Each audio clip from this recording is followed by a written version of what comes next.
Dr. Rose Cotter, a therapist, experienced a traumatic event at a young age when she witnessed her mother's suicide. Recently, she takes an emergency session with Laura Weaver, a graduate student who was admitted to Mount Pleasant Hospital after witnessing her professor, Gabriel Munoz, harm himself.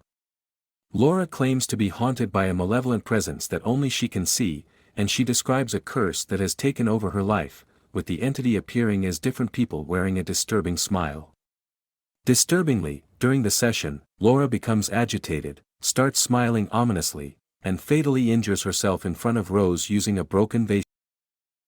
During the investigation into Laura's death, Rose is interviewed by a detective who turns out to be her ex-boyfriend, Joel.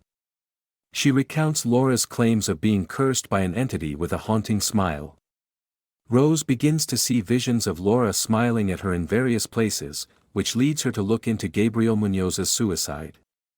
She discovers that Gabriel exhibited a similar unsettling smile before his death.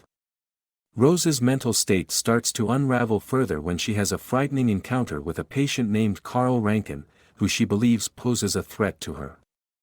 However, it turns out that she imagined his aggressive behavior.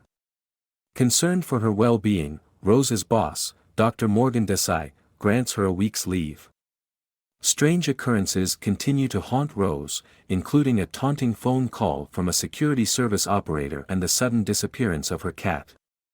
When Rose seeks therapy from her former therapist, Dr. Madeline Northcott, she is told that her hallucinations may be linked to her unresolved guilt over her mother's death, and Madeline declines Rose's request for medication. At her nephew's birthday party, Rose's gift reveals her dead cat, causing distress among the guests. In the midst of another vision of Laura, Rose falls through a glass table, adding to her growing anxiety. Rose confides in Joel about the curse that Laura spoke of, and they start investigating further. They discover that other cases of suicide are connected to witnessing a smiling man inflict harm on himself. Feeling betrayed, Rose's fiancé, Trevor, organizes an intervention with Madeline due to concerns about Rose's mental state. Upset, Rose leaves to seek her sister Holly's support, but they end up arguing about their past and their mother's abusive behavior. Joel informs Rose that the investigation has revealed a chain of similar cases where witnesses to suicide subsequently experienced similar tragedies. They visit Robert Talley, an inmate who reveals that the curse can be broken by killing someone else in front of a witness, perpetuating the entity's survival. Robert realizes that Rose carries the curse and panics.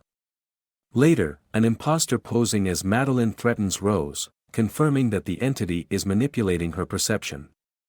Armed with a knife, Rose heads to the hospital and experiences a disturbing vision of violence. Dr. Desai finds her, and Rose hastily flees. Joel informs her about the authorities searching for her.